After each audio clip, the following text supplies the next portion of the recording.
సోదరులందరూ గతంలో ఎన్నికల సందర్భంగా ప్రచార కార్యక్రమంలో వాళ్ళ ఇమాం మౌజన్ల సమస్యల గురించి మా దృష్టికి తీసుకురావడం గెలిచిన తర్వాత మళ్ళీ ఈ రోజున ఇమాం మౌజన్ల సమస్యల మీద మౌలానాలతో స్థానిక మండల మైనారిటీ లీడర్స్ తోటి మాజీ సర్పంచ్ తెలుగుదేశం పార్టీ నాయకులు మస్తాన్ భాయ్ గారితో ఒక సమావేశం ఏర్పాటు చేయడం జరిగింది.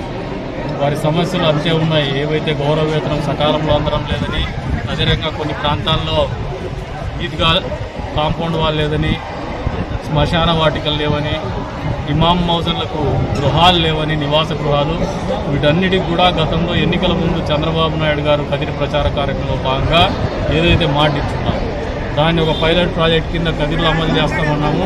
ఇప్పుడు ఏదైతే గృహాలు మంజూరు చేస్తున్నాము, ఇంటి పట్టాలు మంజూరు చేస్తున్నాం, అందులో భాగంగానే ఒక స్పెషల్ డ్రైవ్ పెట్టి మరి ఈ నియోజకవర్గంలో గ్రామీణ ప్రాంతంలో ఉన్నటువంటి ఇమాం మౌజన్లకు కావచ్చు, అదే రకంగా దేవస్థానంలో పనిచేస్తున్నటువంటి పురోహితులకు కావచ్చు, అదే రకంగా చర్చిలు నిర్వహిస్తున్నటువంటి పాస్టర్స్కి కావచ్చు, ఇల్లు లేనటువంటి ప్రతి ఒక్కరికి కూడా స్థలం ఇస్తాం, ఇల్లు కూడా ఇస్తాం, ఈసారే ఇస్తున్నామని చెప్పేసి కూడా తెలియజెప్తున్నాం.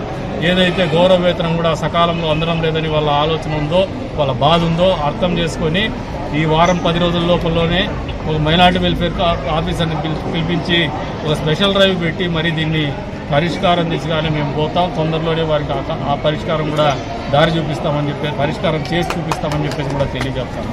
అంతేకాకుండా ఒక షాదీ మహల్ కోసం డిమాండ్.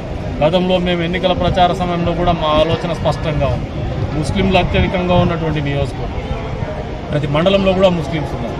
అన్ని మండల హెడ్ క్వార్టర్స్లో కూడా తలుపుల్లో అయితే ఒక షాదీ మహల్ ఉంది, మిగిలిన మండలాల్లో ఎక్కడ కూడా షాదీ మహల్ లేదు.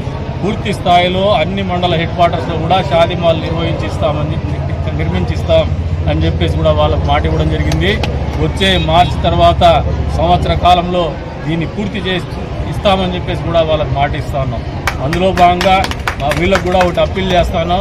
మీకు షాదీ మహల్ మంజూరు చేయడం అనేది మీకు పొక్కంటి ప్రాంతంలో బాగుంటుందా, లేదు తనకల్ హెడ్ క్వార్టర్స్లో బాగుంటుందో మీరు ఒక సమావేశాన్ని ఏర్పాటు చేసుకుని నిర్ణయం చేసి నాకు చెప్తే దానికి అనుగుణంగానే మీకు పనిచేసి ఇస్తామని చెప్పేసి కూడా వాళ్ళకు కూడా తెలియజెప్తాను.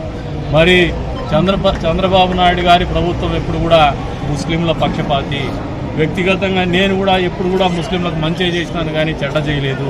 కొంతమంది షార్ట్ కట్ మెథడ్స్లో రాజకీయాలు కావాలనుకునేటువంటి నాయకులు ముస్లిం మతాన్ని ముందు పెట్టి ముస్లిం మతస్థులను రెచ్చగొట్టి రాజకీయ లబ్ధి పొందాలని ఆలోచన చేసినటువంటి వాళ్లకు గత ఎన్నికలు అనేది ఒక చెంపపెట్టు. భవిష్యత్తులో కూడా స్థానికంగా ఉన్నటువంటి ప్రజలకు అప్పీల్ చేస్తాను. కులాల మీద మతాల మీద ఓటిస్తే నష్టపోయేది నియోజకవర్గం, నష్టపోయేది మన ప్రాంతం, నష్టపోయేది మనమనే ఆలోచన వాళ్ళు ఆలోచన చేసుకోమంటాను. మీకోసం పనిచేసేటువంటి ప్రభుత్వం. మీరు ఒకసారి గమనిస్తే గతంలో చంద్రబాబు నాయుడు గారు ముఖ్యమంత్రి అయితే ఇమాం మౌజన్లను ఈరోజు మీరు జీతాలు మాకులు సకాలంలో అందలేదంటున్నారంటే అది ఇచ్చినటువంటి ఘనత చంద్రబాబు నాయుడు గారికి. అదే రకంగా మీకు మసీదుల నిర్మాణానికి కావచ్చు, షాదీ మహల్ నిర్మాణం కావచ్చు, శ్మశాన వాటికలకు కాంపౌండ్ వాళ్ళు కావచ్చు, ఎప్పుడైనా ఏ ప్రభుత్వమైనా సహకరించింది, నిధులు కేటాయించిందంటే అది చంద్రబాబు నాయుడు గారి ప్రభుత్వమే. ఈ జగన్మోహన్ రెడ్డి ప్రభుత్వంలో చేసింది లేదు. హజ్ యాత్ర చేయడానికి ముస్లింలకు ఆర్థిక సహాయం అందించిండేది తెలుగుదేశం పార్టీ. మైనారిటీ పిల్లలకు ఎడ్యుకేషన్ లోన్స్ ఇచ్చినటువంటిది తెలుగుదేశం పార్టీ. ముస్లిం మైనారిటీ కుటుంబాల్లో ఉన్నటువంటి పేద అమ్మాయిలు పెళ్లి చేసుకోవాలంటే దుల్హన్ పథకాన్ని ప్రకటించి అమలు చేసిండేది చంద్రబాబు నాయుడు గారి పార్టీ. జగన్మోహన్ రెడ్డి మాయ మాటలు చెప్పినాడు. ₹1,00,000 వైఎస్ఆర్ దుల్హన్ పథకం అని చెప్పేసి ఎక్కడా ఇచ్చినటువంటి పాపాలు లేదు. అధికారంలో వచ్చినప్పుడు కూడా అబద్ధాలు చెబుతూ 10వ తరగతి దానికి పాస్ అయ్యి ఉండాలని ఒక కండిషన్ పెట్టి ఎవరిని దానికి ఎలిజిబిలిటీ కాకుండా మోసం చేసినటువంటి ఘనత జగన్మోహన్ రెడ్డికి. మళ్ళీ ఈసారి చెప్తున్న మైనారిటీ సోదరులకి బీజేపీ పార్టీతో ఉందని చెప్పేసి ఒక విషయ ప్రచారం చేసినాం. ఈరోజు బీజేపీ పార్టీతోనే ఉన్నాం, మీ ముందుకు వచ్చినాం, బీజేపీ పార్టీతో పాటు అధికారాన్ని ఏర్పాటు చేసినాం. ఈరోజు మీకు చేస్తున్నాము, చేయగలుగుతాము, చేస్తాము అని చెప్పేసి మేము మాట ఇవ్వగలుగుతున్నాము, సమస్యల పరిష్కారం చూపిస్తున్నామంటే కేంద్రంలో బీజేపీ పార్టీ అధికారంలో ఉన్నటువంటి ఎన్డీఏ ప్రభుత్వం ఇస్తున్నటువంటి మద్దతుతోనే ఈ రాష్ట్రంలో కూడా మేము కూడా ముందుకు పోగలుగుతున్నాం. ఈ రాష్ట్రాన్ని అధోగతి పాలు చేసినటువంటి ఘనత జగన్మోహన్ రెడ్డి ప్రభుత్వానికి దక్కుతుంది. అప్పులు పాలు చేసినటువంటి ఘనత జగన్మోహన్ రెడ్డికి దక్కుతుంది. అభివృద్ధిని కుంటుపడినటువంటి పరిస్థితులు నెట్టేసినటువంటి ఘనత జగన్మోహన్ రెడ్డికి దక్కుతుంది.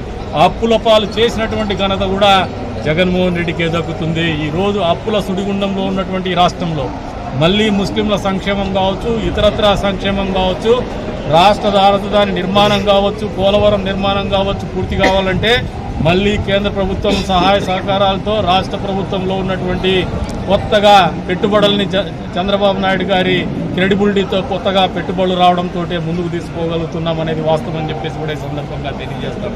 కాబట్టి ఎన్నికల్లో ఓట్లు వేసేటం మిమ్మల్ని రెచ్చగొడితే రెచ్చిపోతా ఉన్నారు, ట్రాప్ వేస్తే పడిపోతా ఉన్నారు. వీటిలో పడద్దండి, వీళ్ళ ఉచ్చుల్లో పడద్దండి, వీళ్ళ మాయమాటలు నమ్మద్దండి. మీ గురించి ఆలోచన చేసే ప్రభుత్వానికి ఓట్లేయండి, మీ గురించి ఆలోచన చేసే నాయకత్వానికి ఓట్లేయండి. వాళ్ళని ఆదరించండి, అభిమానించండి, వాళ్ళని బలపరచమని చెప్పేసి కూడా కోరుతాను ముస్లిం సమాజాన్ని. ఎందుకంటే ఎక్కడ కూడా ముస్లింలకు వ్యతిరేకంగా మాత్రం తెలుగుదేశం ప్రభుత్వం కానీ, చంద్రబాబు నాయుడు గారు కానీ, స్థానికంగా ఎమ్మెల్యేగా ఉన్నటువంటి కందికుంట ప్రసాద్ కానీ మీ సమాజానికి వ్యతిరేకి కాదు. మీ సమాజ హితం కోరేటువంటి వ్యక్తులం మేము. మీరు బాగుండాలని పట్టుదలతో పనిచేసేటువంటి వాళ్ళము. ఎప్పుడు కూడా మీకు మొండి చేయి చూపల గర్వంగా చెప్తా. ప్రతిపక్షంలో ఉన్నా కూడా మీకు ఒక ఎకరంలో షాదీమాలు కట్టించినటువంటి ఘనత కూడా మాకే దక్కుతుంది. ముస్లిం పేరుతో ఓట్లు వేసుకున్నటువంటి వ్యక్తులు ఏం చేసినారో మీరు ఒకసారి సమాధానం చెప్పండి. ఎక్కడైనా మీ ముస్లింల అభ్యున్నత కోసం పనిచేసినారు? ఎక్కడా జైలా. వాళ్ళ 5 కోట్లకు అమ్ముకొని వాళ్ళ అప్పులు కట్టుకోవడానికి మీరు ముస్లింలు పనికొచ్చినారు. కానీ మీకు వాళ్ళు పనికొచ్చేటువంటి నాయకత్వం లేనటువంటి పరిస్థితులు మీరు అర్థం చేసుకోమని చెప్పేసి కోరుతా ఉంటారు. ఈరోజు కూడా మీరు అర్థం చేసుకోవాల్సింది ఒకటే, వాళ్ళ అవసరాలు గడుపుకునేటువంటి ముస్లింల కంటే మనసున్నటువంటి మనుషుల్ని ముస్లింలుగా మీరు ఆదరించమని చెప్పేసి ముస్లిం సమాజానికి కూడా మేము కోరుకుంటున్నాము. మీ మంచి కోరేటువంటి నాయకులుగానే మేము ఉంటాం. 50 మంది ఏ కులానికి మతానికి పరిమితం